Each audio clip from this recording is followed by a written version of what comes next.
Oh, hey, what's up? It's Brian Altano and Matt Kim from IGN here at Summer Game Fest Playdays. Matt, you just played Sandland. I did. I need to hear about it. So, how'd the demo go? It was good. It was unexpected, right? Because I don't know if do you know about Sandland? I am learning more by the second. Okay, so Sandland is an old manga from 2000 from the Dragon Ball Z creator, Akira Toriyama. Yep. And they just announced a video game adaptation for it at Summer Games Fest. That was a big surprise, yeah. Kind of crazy, yeah. Little cult indie manga hit that they're turning into a full game.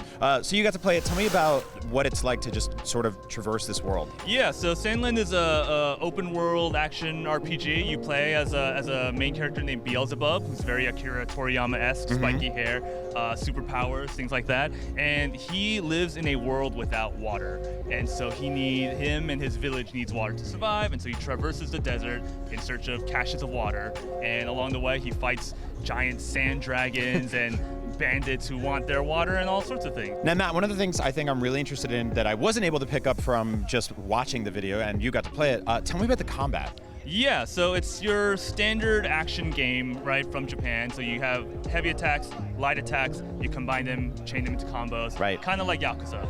But one of the big things that they're doing with Sandland is actually vehicles. Akira Toriyama makes cool cars, he makes cool tanks, and you can find like abandoned tanks out in the desert, climb into them, and like use them against big dinosaur-like monsters. Oh my god, that's awesome. Yeah. That's awesome. And so you'll just drive a tank into a dinosaur and try to kill it? You can do that. You also, like the tank that I drove around that I found has tank shells and a machine gun. And one of the cool things is reload happens in real time. And so you kind of have to use it strategically. So if you blast at a dinosaur with your 5 tank shells, you have to reload it, and then that's when you switch to a machine gun to keep yourself defended while you're reloading.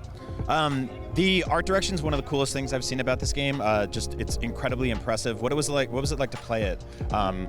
Did everything feel like frame rate was solid and like everything looked good and felt good? This is running on Unreal Engine 5, Nice. and like, you know, we're finally getting to a point where games are genuinely starting to look next gen. Yeah. Like, it's smooth, it's flawless. FPS seems perfect, Okay. you know, as much as it goes. It looks like an Akira Toriyama anime come to life, which I know we've done that in the past with the Dragon Ball Z fighter game. Yeah, But yeah. this is a different aesthetic, you know. This is not like the art is the same and it's familiar to people who like Dragon Ball, but it's not Dragon Ball, you know. Right.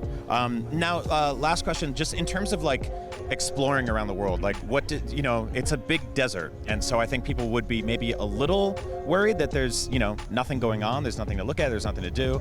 Did you find yourself getting busy with activities? Yeah, so they kept me limited to a pretty specific demo space, right? But from what I saw, it was an open world like desert canyon area, and there are secrets, you know. So the tank that I mentioned earlier, once you find the tank, you can backtrack to an area that you missed before, and there's like an obvious sort of section where you can blow up the wall using your tank shell that you couldn't with your fists. Oh man! And so you blow it up. I venture in there, and it's like an emerald mine, you know. And so there's secrets hidden all over this world, mixed with some, like desert villages that are like little shanty, but like it's the apocalypse sort of. So it's kind of to be expected.